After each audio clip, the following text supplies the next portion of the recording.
a comenzar este debate. La idea es que podamos ir conversando y dando nuestros puntos de vista respecto a las distintas preguntas. Y con respecto a la primera pregunta, desde sus estudios en la psicología, cree que aún es vigente los argumentos del malestar de la cultura. ¿Cierto? Hay que argumentar con algunos ejemplos u otros autores. Bueno, según la pregunta dice que si el malestar de la cultura está vigente todavía en estos días. Entonces habíamos respondido que todavía sigue vigente en la actualidad esta teoría, este enfoque que tiene Sigmund Freud de su obra El malestar de la cultura, que el ser humano tiene tres formas o tres facetas de sufrimiento, ¿no? Que es el cuerpo mismo, la sociedad y la naturaleza misma, ¿no?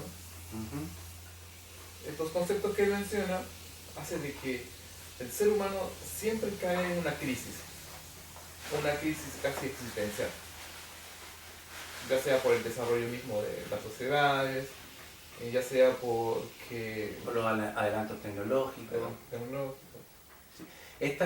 Sí, Freud como que se adelantó harto en este tema, porque estamos hablando de 1930, que igual estábamos entrando recién en una modernidad, entre comillas, o sea, y el hecho de que se haya adelantado significa igual que él en su momento también, en ese año, él ya veía que la sociedad estaba cambiando con respecto, como te comentaba, a los adelantos tecnológicos, con respecto a que el hombre estaba teniendo un protagonismo mucho más grande, importante respecto a otros años.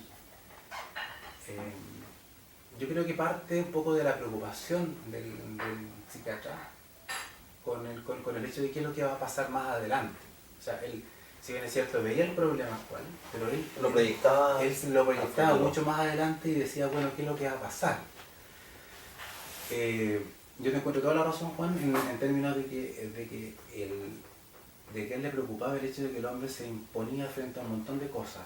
Claro. En este caso, por ejemplo, el hecho de querer alcanzar el nivel Dios, ¿cierto? Respecto a cómo controlar, por ejemplo, la naturaleza, como tú decías. Y la constante inconformidad que tenía, que siempre quería estar sobre la naturaleza, estar siempre buscando más, ¿cierto? Vencer en el fondo el curso natural de la vida. De la vida, sí. También menciona que a veces, no menciona a veces, sino que menciona Freud de que intenta dar cuenta cómo la cultura nos permite vivir en sociedad. Y es así como esta sociedad refrena nuestros impulsos más primarios, generando un malestar. Así es, pues el hecho de una represión.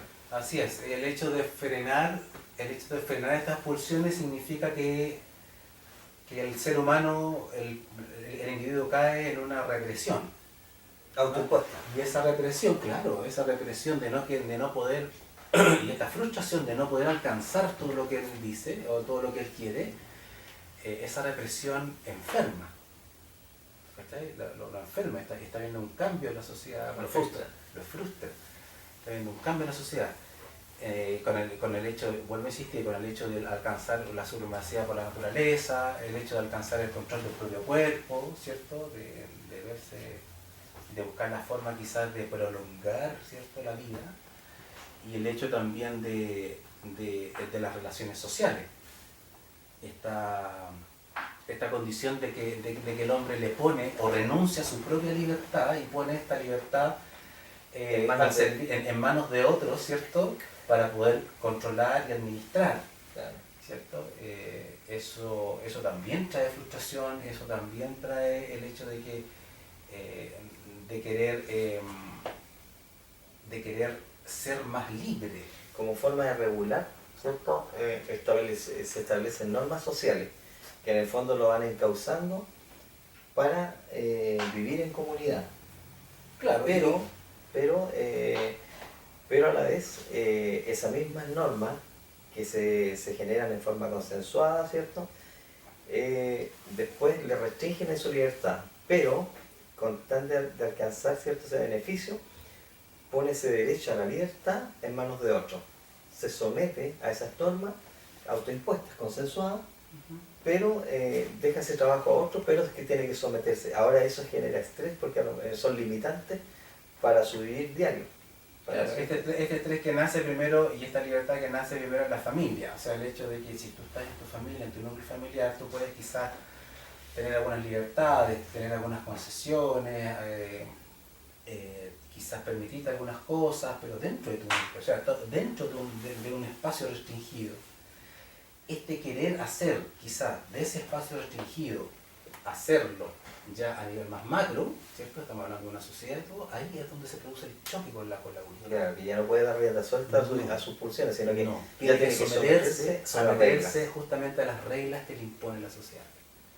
Y eso, lamentablemente, eso produce una tensión frente a la libertad del propio hombre, ¿cierto? Sí. Y lo que le impone la cultura. Así es. Ya, además también hace Freud, menciona que esto nos hace diferentes, o sea, la suma de las producciones culturales nos diferencian también de los animales, ¿cachai? Esto en dos fines, de regular el nombre de la naturaleza y regular sus mutuas relaciones sociales. O sea, los animales no pueden hacer casi lo mismo que nosotros. Nosotros vivimos en esta sociedad influida culturalmente, en las cuales nosotros nos regulamos ante la naturaleza y ante nuestras mutuas relaciones sociales. Así es. Entonces, Está buscando siempre como un ideal. Claro, este mismo hecho de poder regularse frente a la sociedad y tratar de seguir cierto el ritmo de lo que impone la cultura, eso también genera, como decíamos, una especie de frustración. El ser humano cae en la neurosis, ojo, el ser humano cae en la neurosis por el hecho de no poder alcanzar lo que quiere alcanzar. O sea, hablábamos hace un ratito del tema del consumo. O sea, nunca es mucho para el ser humano. Eso O nunca sea, es suficiente. nunca es suficiente. Y eso le genera desequilibrio. Le genera un montón de desequilibrio y le genera un montón de represión, de frustración, de neurosis. Lo deja sensible frente a cualquier estímulo, ¿cierto? Lo deja reactivo. Sí. Porque lo traduce generalmente, lo traduce en agresividad. Lo expresa de esa manera. Nosotros habíamos citado a Nietzsche, ¿no? Nietzsche, en donde, muy en la línea de Freud, Nietzsche dice que el ser humano con el tiempo también va a sufrir este tipo de complicaciones con respecto a la sociedad, respecto al consumo, al capitalismo. Nietzsche feliz si en algún momento nosotros pudiésemos entender de que la única forma de que el hombre sea feliz es quizás cuando se muera. Pues.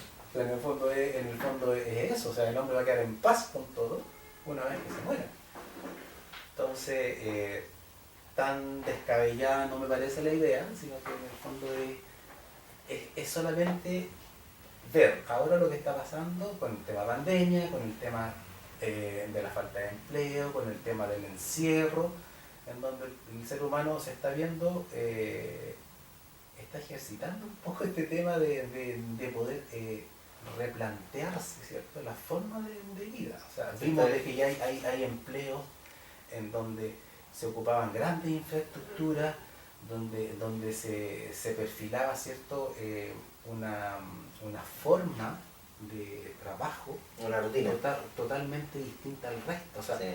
Estaba sobredimensionado, estaba sobredimensionado las estructuras físicas de las oficinas, para quizás pensar de que no era tanto, pues no era tanta inversión lo que tenía que hacer yo como dueño de una empresa para algo que perfectamente lo puedes hacer tú en tu casa, otorgándote todas las herramientas y todo, ¿cierto? Las garantías que significa hacer bien tu pega desde tu casa. Por lo tanto, yo me estoy ahorrando con eso un montón de infraestructura y de servicios también. Se había enfrentado a otra realidad. Este modo pandemia nos permitió, por una cosa, darnos cuenta de lo que teníamos, a lo mejor no era tan relevante, y lo otro, de tener que reestructurarnos en el tema de cómo ver o optimizar los beneficios y los recursos. Hoy día el ser humano se replantea su existencia, su vida y su funcionalidad en sociedad.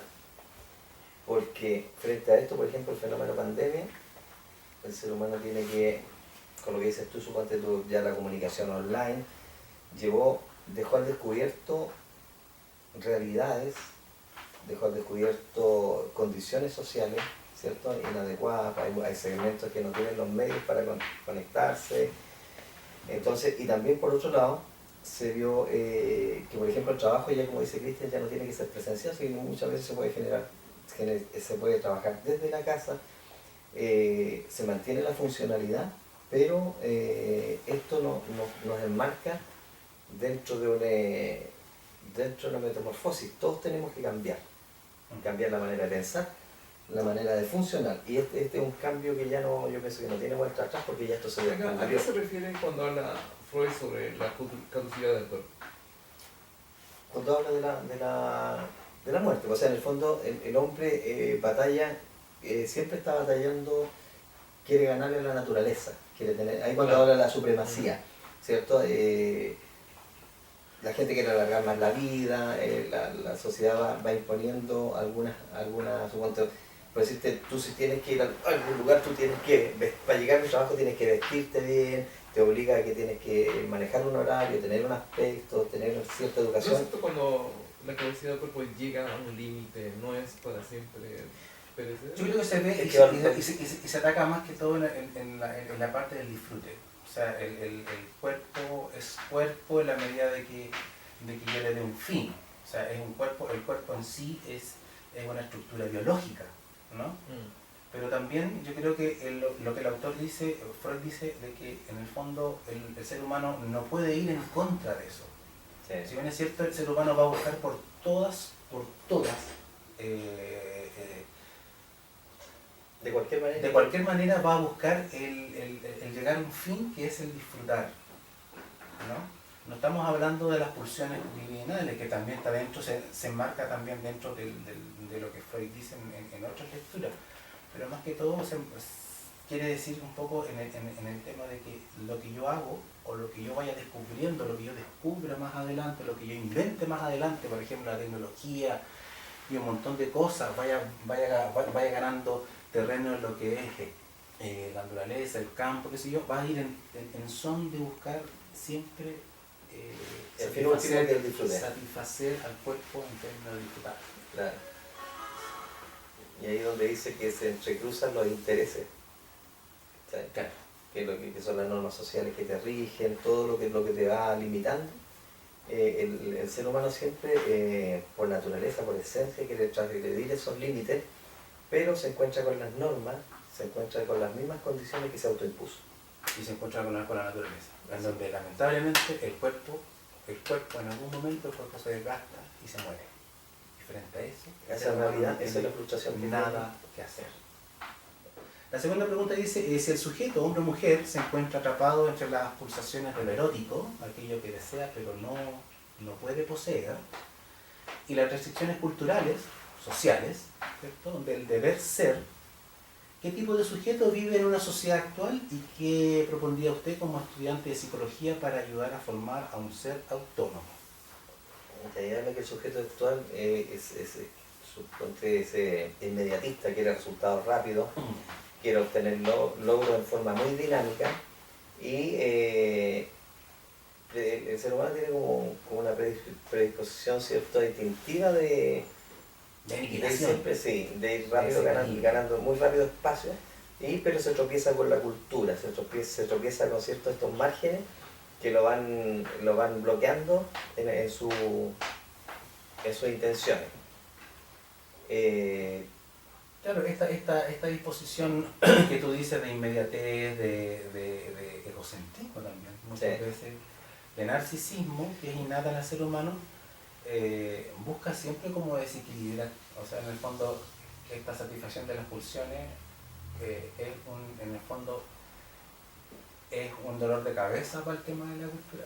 O sea, porque se supone que la cultura y la sociedad en este caso es el que tiene la pega de regular todas tus pulsiones. Claro, lo normativamente esperado. Lo normativamente esperado, ¿cierto? Pero a veces el ser humano tiene estas ciertas pulsiones que en cierta forma él no los puede hacer porque la sociedad lo mantiene limitado.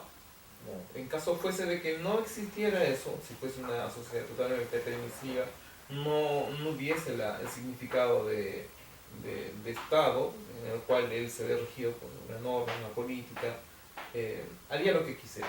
¿verdad? Claro, seríamos como estos animales que andan, ¿cierto? Como los bonobos. Como Cuando, los monos bonobos.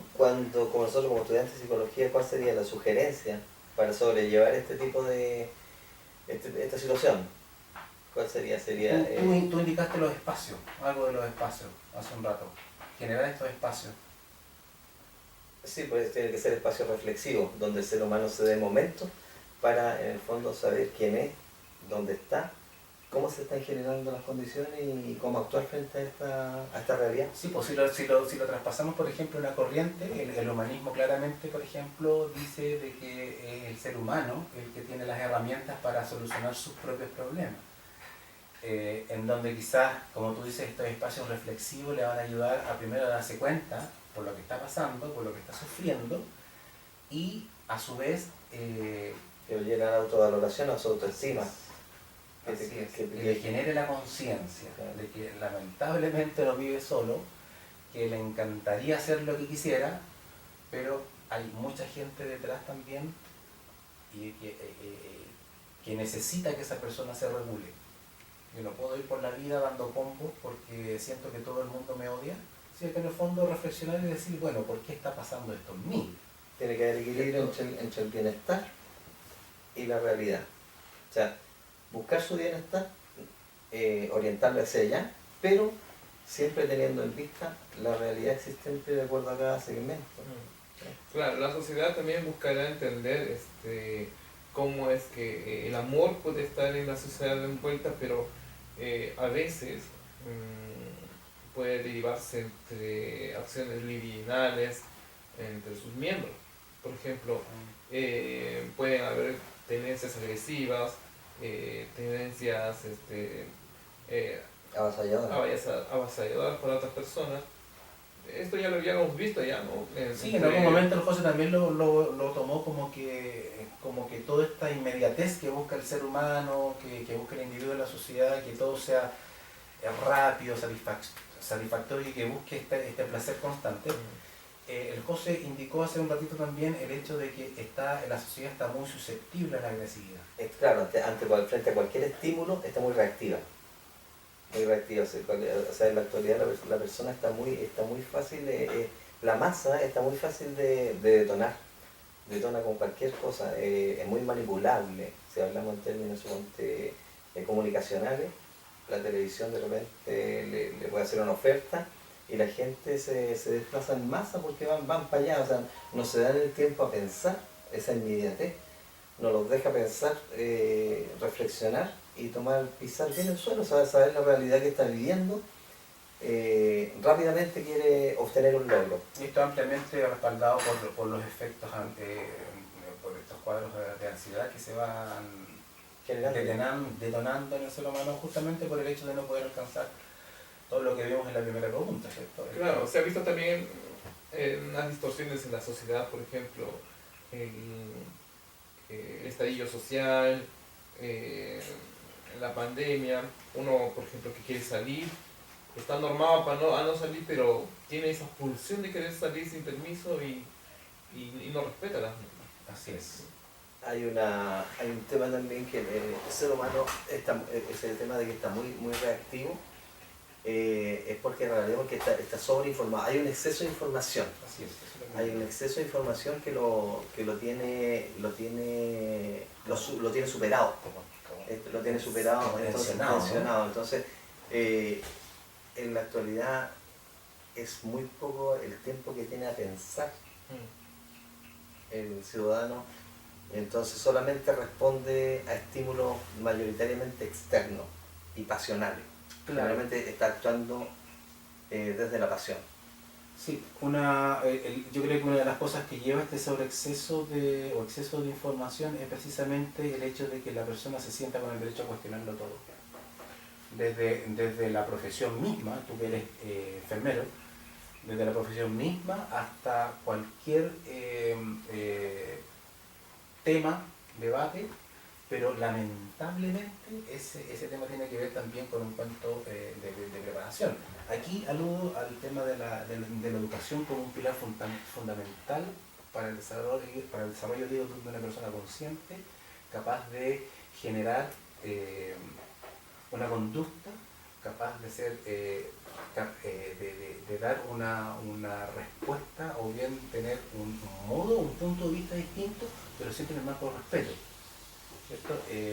Por lo tanto, este personaje que se cree con el derecho a cuestionarlo todo es un personaje en el fondo que también es falto de esta educación, por así decirlo, La formación. o de su formación desde los inicios, desde la base, desde la familia en sí, pasando por este macro, un poquito más macro que es la escuela, ¿no? Que es como un ente también principal en el desarrollo de la persona. Como tú decías, son personas reactivas, son personas con una disposición al conflicto, como decía Juan, avasalladoras y al margen también de todas las reglas. Sumémosle a eso también las estructuras, las instituciones que han venido rigiéndonos desde mucho tiempo.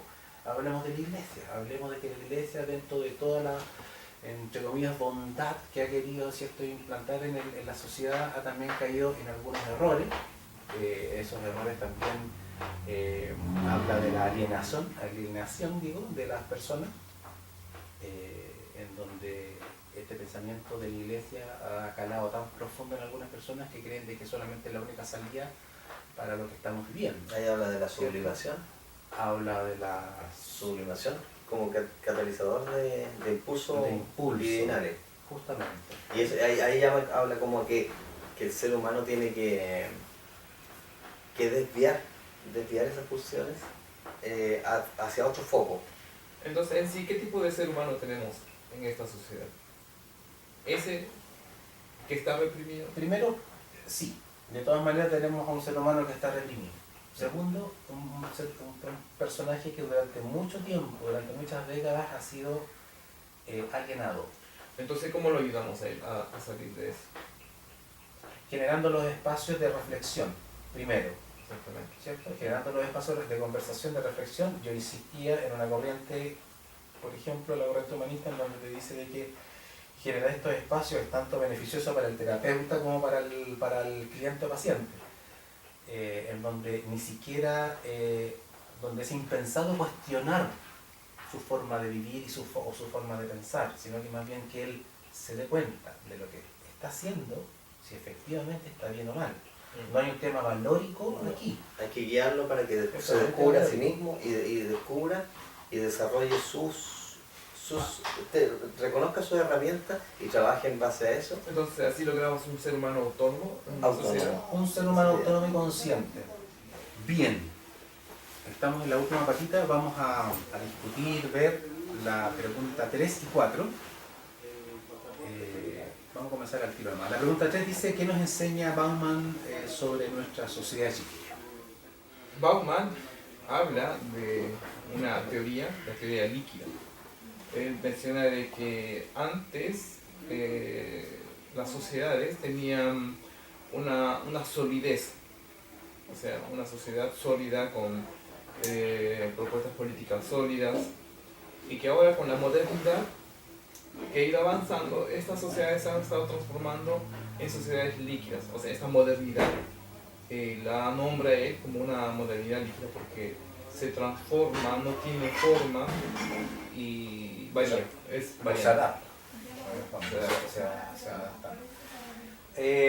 No sé, pues yo lo veo como que, así como en algún momento contestamos en la cátedra, se me viene a la cabeza como mi abuelo, mi abuela, o mis tíos más viejos, o mis padres cuando me contaban cómo vivían cierto tiempo atrás.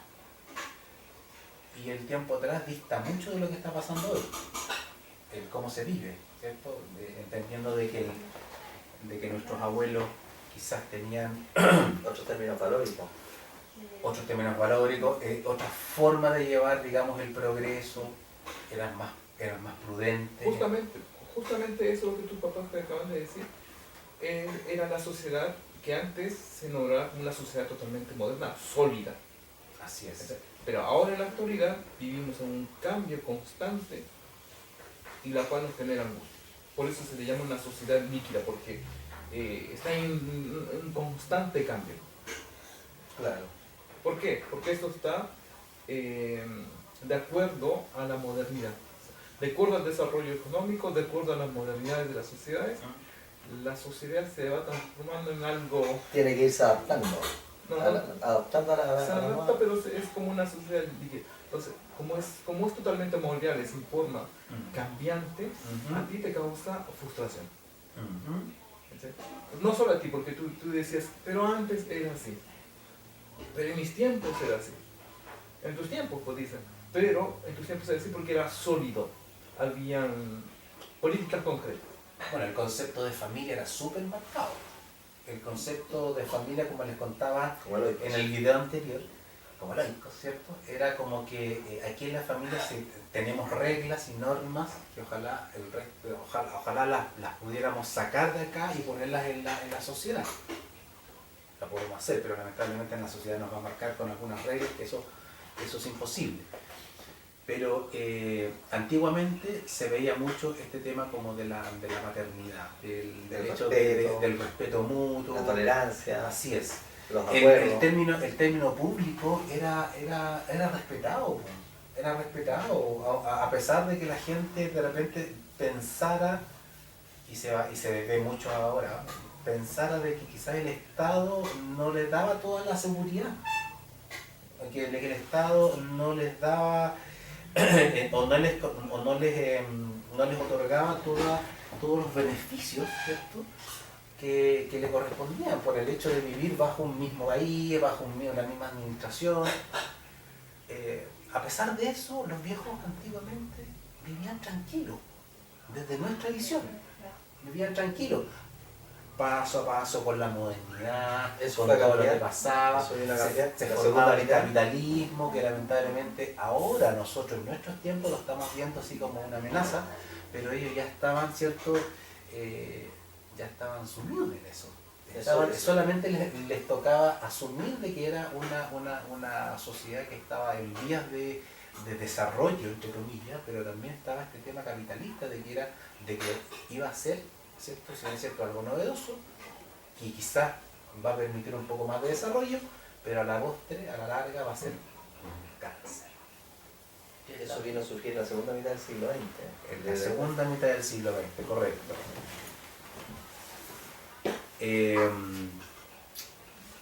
Entonces, estos acuerdos entre lo público y lo privado estaban medianamente consensuados, ¿cierto? Antiguamente estaban reguladitos, claro, estaban súper claros los conceptos, por ejemplo, de belleza, en donde todos creíamos que la belleza, como estábamos totalmente convencidos de que todos estábamos haciendo bien, de que todos entendíamos más o menos lo mismo. Por ejemplo, el concepto de belleza, teníamos un consenso con respecto a eso. Sabíamos que la rosa era linda porque sí, porque la naturaleza le la da con colores y eso. Pero si salía un loco de repente mostrando en una galería de arte unas par de rayas y te decía, esto es bello. Entonces, ¿qué es lo que se produce ahí? Se produce el interés de uno con respecto a lo mejor la forma de ver esa belleza del resto. ¿Qué decís tú, Camilo? Claro, también sí hablabas del concepto de la belleza, Bauman, pero también menciona, él hace un enfoque, una teoría, escribe el ágora atacama. ¿Por qué escribe el ágora atacama? ¿Por qué menciona esto el ágora atacama? Porque él hace referencia a lo público y a lo privado. Claro, antiguamente en Roma, en los tiempos de Roma, se podía ver lo público y lo privado. O sea, habían sociedades públicas y privadas, y estas tenían una especie de comunicación. Había una comunicación entre lo público y lo privado, y esta comunicación era el agora. O sea, esta comunicación permanente entre el público y lo privado era atacada por varios factores. si no me equivoco, por las nuevas políticas que se han ido instaurando ya después de los tiempos romanos. En la actualidad esto se ha ido cambiando.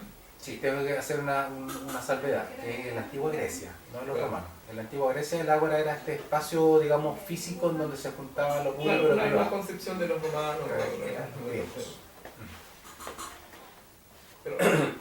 Pero la idea es esa, la idea, en términos de, digamos, solamente decir que eran los griegos.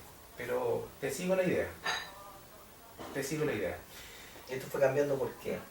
Porque el Estado no garantizaba la seguridad y la tranquilidad. Así es. Y por la modernidad. Claro. O sea, lo público quería que todo fuera público. Y lo privado empezó a meter la cola, como tú decís, y después se empieza a generar la idea esta de generar una visión descomprometida y superficial.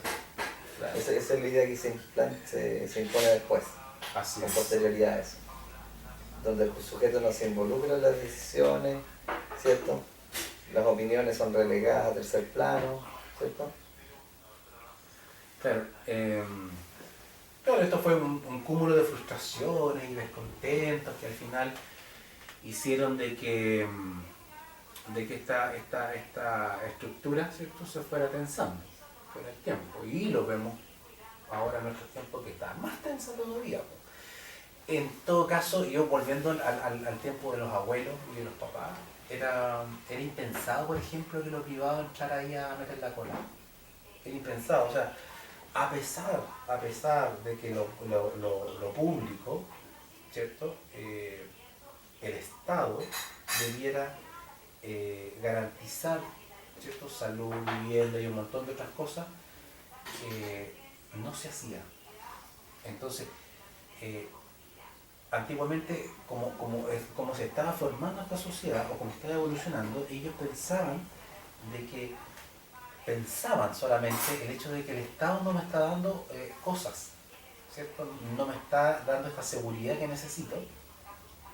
Pero era impensado el hecho de hacer, por ejemplo, una manifestación, ¿cierto? Y si hacías una manifestación, estaba obviamente dentro del marco de lo ilegal. Ahora está el derecho a la protesta, pero antiguamente esta cosa era de confrontación derecha. Ya después, y después vamos a entrar quizás más adelante en el ejemplo del estallido, la cosa fue cambiando. Pero esta dinámica, ¿cierto?, del avance rápido de la modernidad fue haciendo también que esta sociedad se fuera acostumbrando a lo privado. Ahí se habla de la modernidad líquida, que se va en el fondo modificando, sí, se va adecuando. Sí. Así que se espera que lo privado, ojalá dentro de poco vaya en franco retroceso y vuelva a ser lo público quizás. La tendencia y el sentido común respecto a los estados, a los gobiernos. ¿Vale? Claro, también en lo público, en lo privado, nace el concepto o sea, hacían políticas también en la parte pública. Sí, pues, nace la de política pública, justamente, en pos de mejorar lo que se tenía. Buscar el bien común. Buscar el bien común, así es. Y ofrecer a la sociedad una oferta de seguridad, ofrecer ciertas posibilidades de protección y de orden. Apuntando al bienestar del sujeto. Así es. Bueno, Bauman fue bastante también, igual que Freud, fue bastante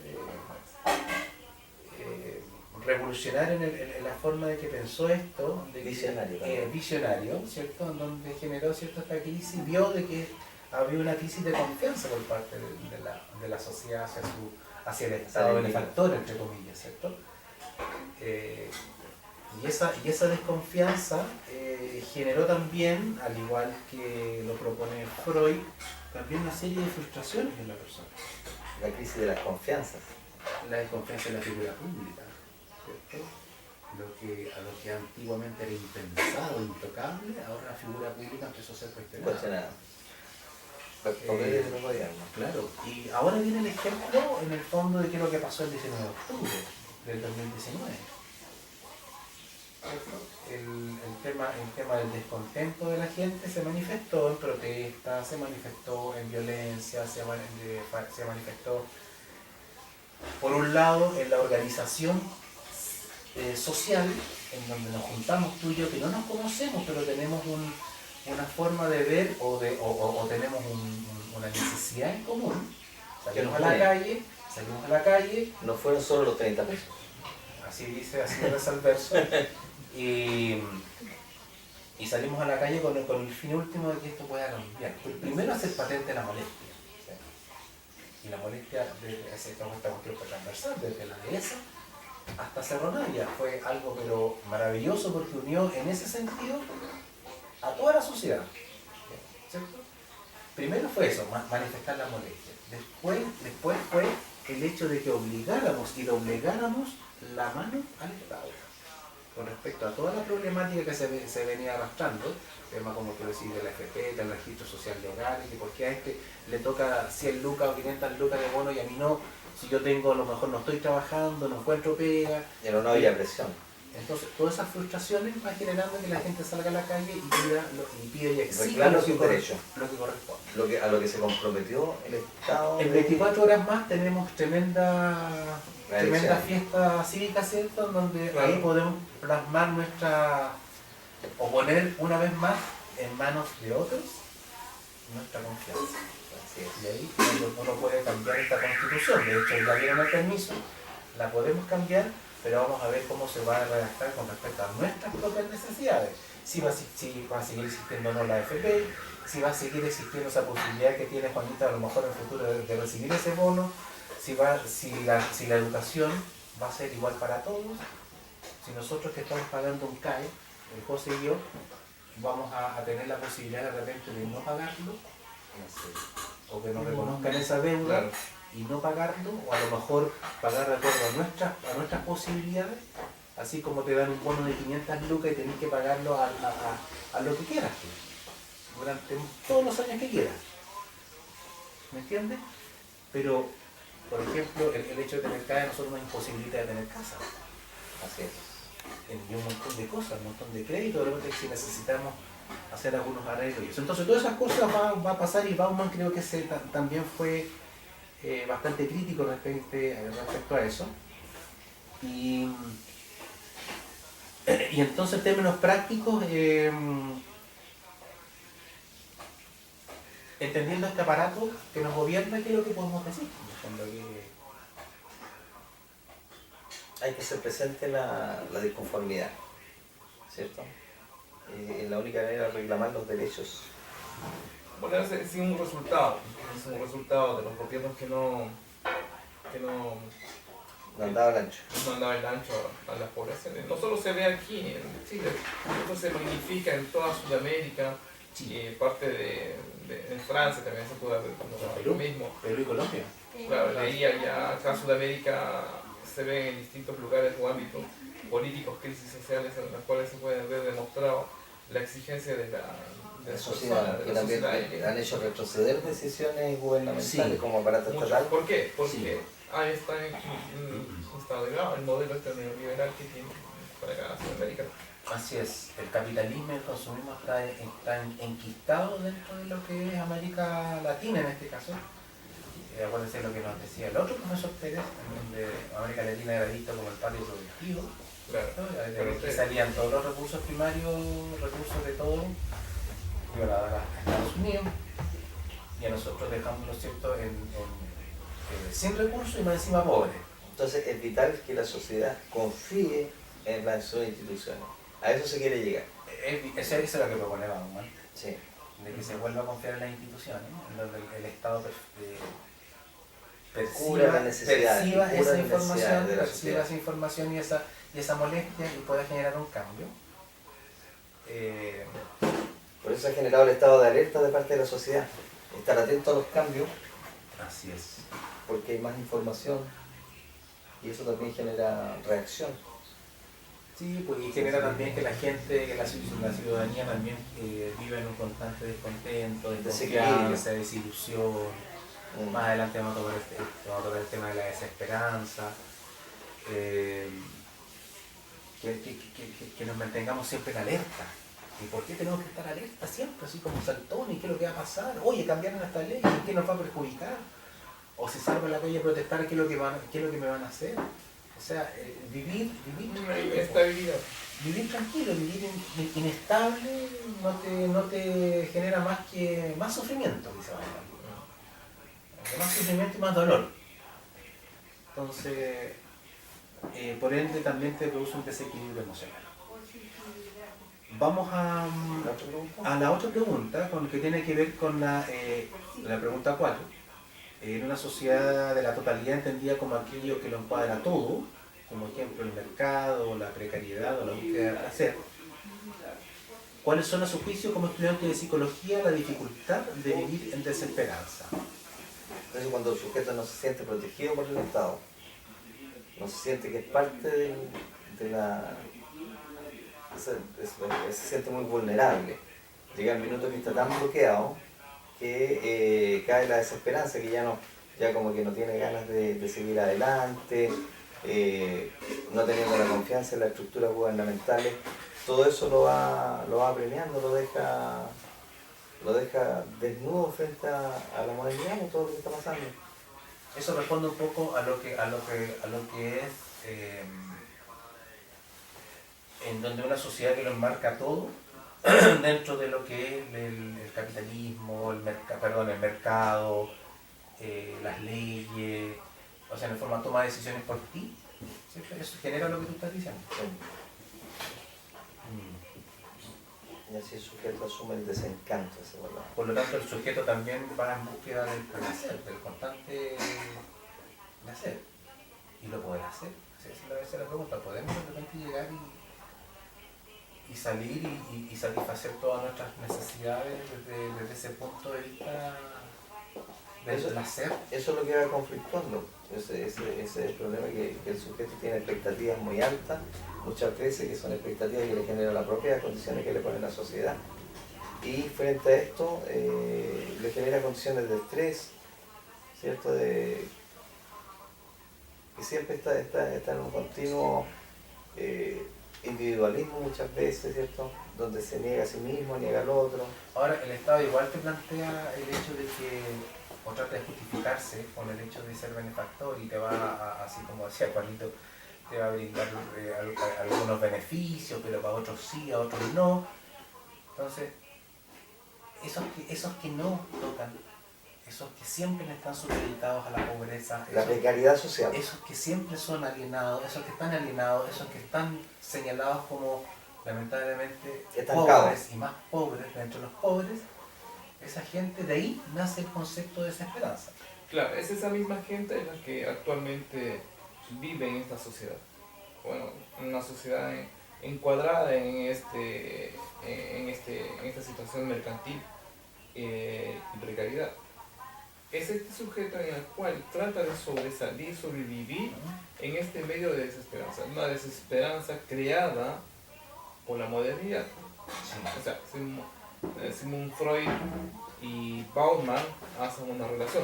Por un lado, Sigmund Freud habla del malestar de la cultura, o sea, un malestar de la cultura, que el ser humano es frustrado, como pero Bauman Bauman también hace una misma relación en la cual dice de que la modernidad se transforma en una especie de una modernidad líquida, por lo cual el ser humano se ve afectado y también vive en una frustración y desesperanza. Ambos autores mencionan este perfil del ser humano en el cual se encuentran totalmente frustrados. O sea, se ven frustrados sus necesidades. Sí, claro. Sus necesidades, sus metas, sus objetivos.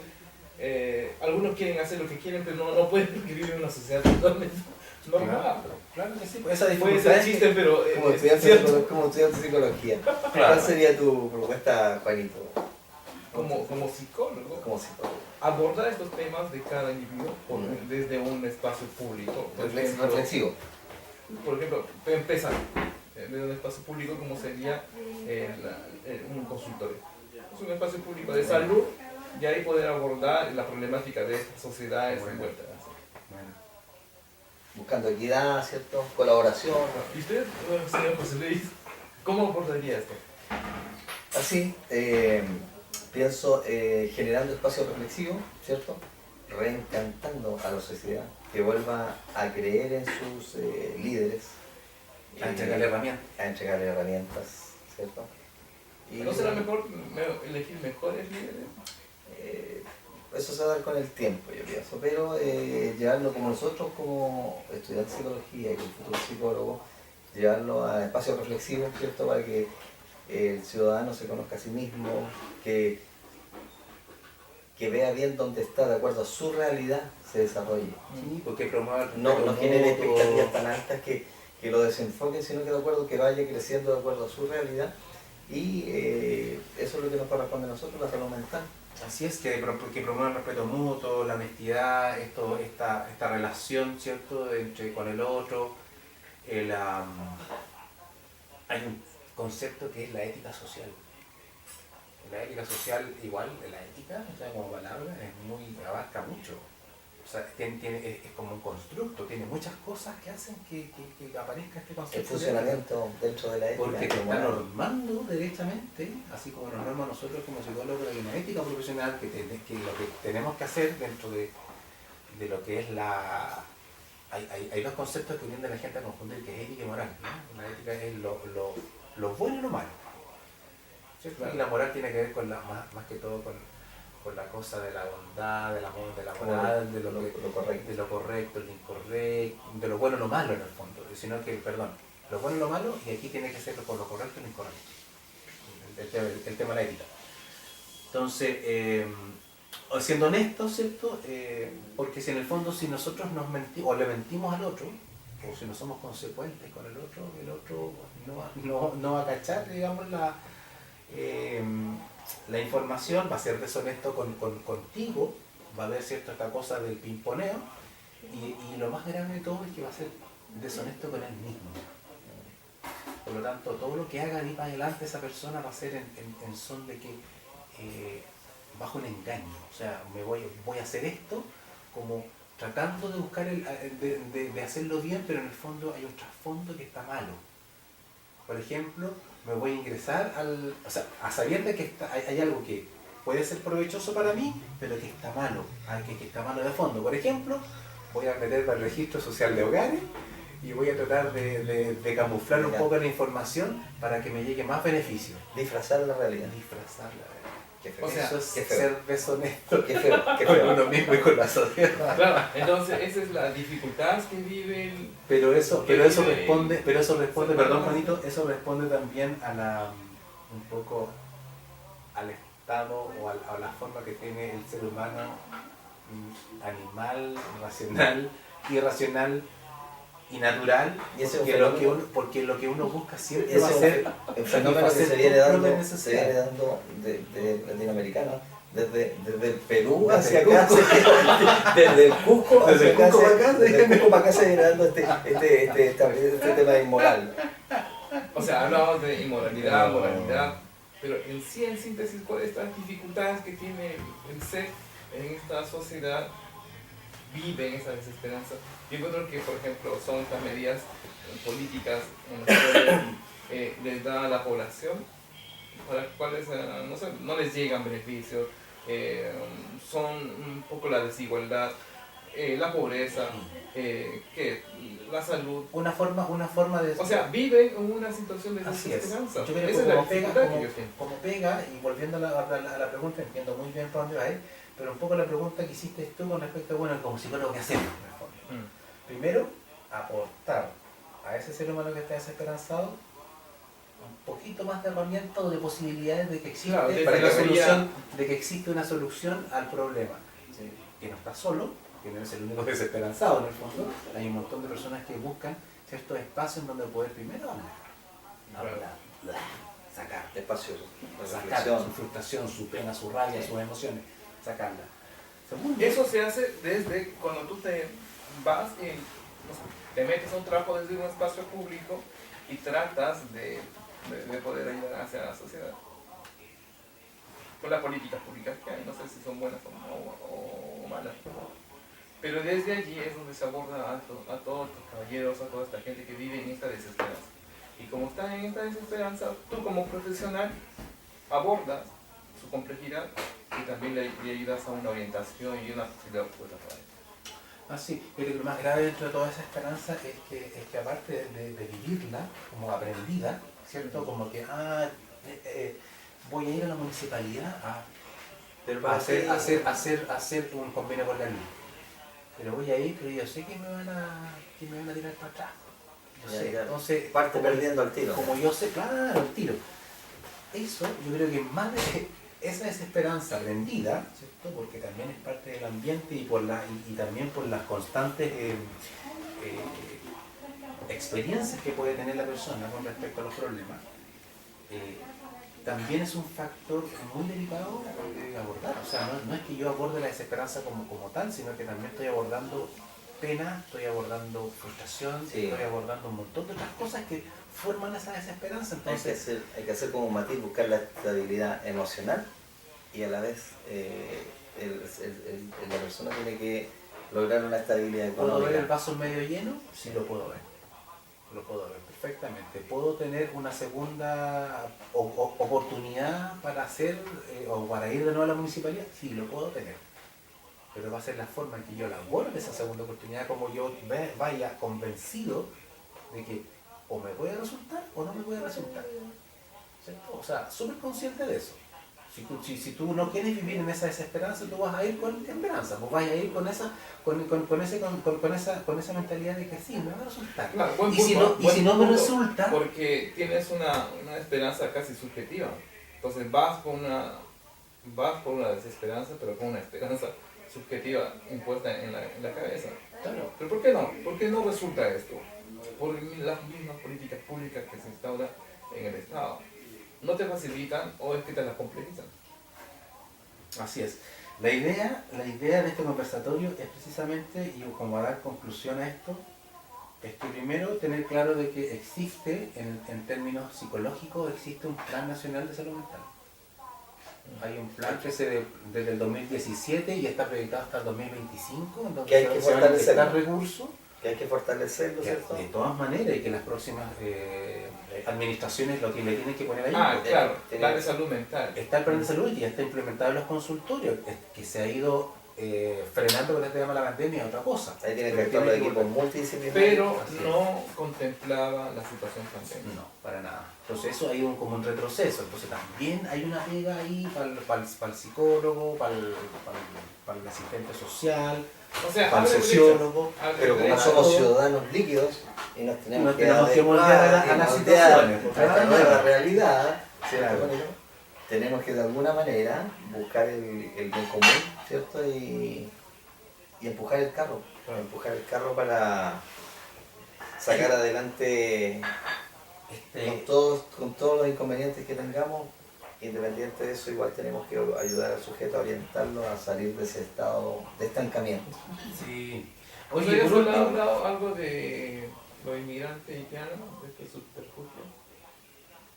Los inmigrantes, claro, yo vi la desesperanza porque ellos, por ejemplo, el tema migratorio. El tema migratorio en el país se generaron condiciones de... Cada país latinoamericano comprometió una cuota de extranjeros para ingresar al país. Esos extranjeros fueron traídos, ¿cierto?, al país en forma subterfugia para que no se enterara la mayoría de la población. Y los trajeron acá porque ese compromiso estaba en la ONU, estaba afuera y tenía que traer esa cuota. Ahora era escandaloso traer acá personas desde el extranjero y hacerle promesa para la comunidad en general, era escandaloso porque ya aquí había problemas, había problemáticas sociales, había pobreza, problemas consultorios, problemas de sueldo, problemas de vivienda, problemas de educación. Entonces si públicamente decían nosotros ahora le vamos a traer 3 millones de haitianos, era terrible para la población tener ese conocimiento cuando las soluciones en la casa no estaban. Por Entonces, ejemplo, en un estado neoliberal como este, ¿no te hace un poco de ruido de que venga mucha gente? sí, pero es que eso son varias, tú puedes pensar muchas cosas, Como pero puedes mano de pensar, obra. por ejemplo, mano de obra barata. Mm. Mano de obra barata, pero mal pensada, porque en un minuto suponte muchos empresarios agrícolas pensó que suponte podía llevarse 30 haitianos para el campo, pero los haitianos quizá por el primer mes se fueron a Chillán, se fueron a alguna zona del sur, pero allá no soportaron el frío El frío. y se vinieron a Santiago, porque el trabajar en el tema agrícola es muy sacrificado, sufrido, los salarios son mínimos. Entonces, ¿qué es lo que hicieron? Llegaron a ciertas zonas del país, divididas hacia el sur, y retornaron a Santiago, porque Santiago está todo congregado, y aquí quedaron relegados a su suerte. Oye, ¿qué es lo que provocó? ¿Qué es lo que provocó eso a todo esto? O sea, en términos de organización social. El gobierno se desmarcó de esas personas, las dejó prácticamente, las ingresó al país. Esas personas se relegaron a poblaciones. En las poblaciones el chileno, como es solidario, muchos se llevaron a trabajar esa gente a las ferias libres, trabajos informales. Otras personas, por ejemplo, sectores así como Estación Central, mucha gente de esa le pasaba mercadería para que salieran a vender a la calle. Se Entonces, formaron los guetos. empezó la explotación, empezó Se la formaron explotación los también. guetos. Muchos que pensaron que podían a partir de esto ganar plata. Estos gallos que venden la bebida energética en la calle, le pasaban 1, 2, 3 haitianos con un carrito y que le vendieran durante el día, le dan una platita mínima. Y esta persona tenía que llegar en la tarde a una habitación donde la arrendaban en una casa, una habitación, por ejemplo, una pieza en 200.000 pesos, que era una locura para ellos, pero entre 4 o 5 personas haitianas hacían la platita y tenían que pagar. Entonces, al final, en la pobreza estaba todo disfrazado. Era una realidad disfrazada que complejizó las instituciones como los consultorios, que Empezaron la barrera de demás. empezaron a luchar con el idioma, el criolé, que no lo entendían. Las instituciones, así como Carabineros, por ejemplo, no tenían ni cómo comunicarse con ellos, no había cómo controlarlo. Las culturas diferentes de los colegios, el abordaje de los colegios, cómo aborda un niño, un profesor, no tienen profesor de criolé y tienen un niño haitiano en la clase. Entonces, complicaron la vida en general, la vida del segmento más vulnerable en Chile se vio alterada por esta migración. Lamentablemente, claro, llegaron y fueron empujados al tiro al comercio ilegal, a la inestabilidad económica, al problema que significa esta barrera idiomática, pero después, eso fue en un instante, en los primeros años de Bachelet. Y para ejemplificar la desesperanza, porque para allá vamos. Estas personas, muchas de ellas, se dio la posibilidad de retornar a su país, los países que estaban súper complicados, Haití, y ellos prefirieron volver allá porque ellos ya tenían la desesperanza. Allá en Chile, la expectativa que se les había formado de trabajar, de tener una vida digna, se les complejizó y muchos prefieren retornar a sus países respectivos por lo mismo. Estaban en pobreza, no estaban cubiertas la parte médica, no tenían educación, estaban siendo explotados, estaban siendo abusados por muchos chilenos que vieron en ellos la oportunidad de hacer más plata. Bueno, esperemos que con esta ya en 24 horas más se van a definir a los que van a construir la nueva constitución.